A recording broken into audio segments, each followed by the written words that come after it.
Naku, sampal po ito sa mga Dilawarns. Lalo na po kay Tambaluslos.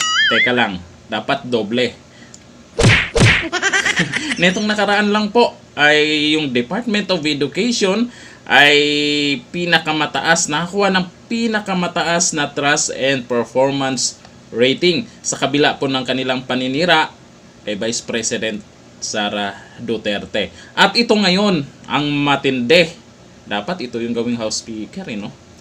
Ito ngayon po, si Congressman Paulo Pulong Duterte na naman ay nakakuha po ng ito ang malupit na Congressman of the Year diyan po sa National Builders Honorary Awards 2023. Nako po!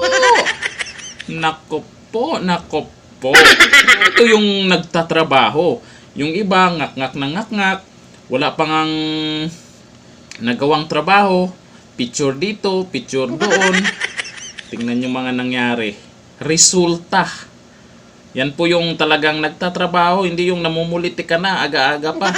Oh, dalawang Duterte magkapatid na Duterte po yan na umaani po ng parangal at nako yung rating po ni Tambaluslos, balita ko mababa pa rin. Hindi lang balita ko ha. Oh, paano nyo sisiraan pa yan? Dapat pag-isipan nyo ng mabuti. Ha? Yung talagang maniniwala sa inyo yung taong bayan. Pag-isipan nyo ng mabuti kung ano yung pwede nyong maibato.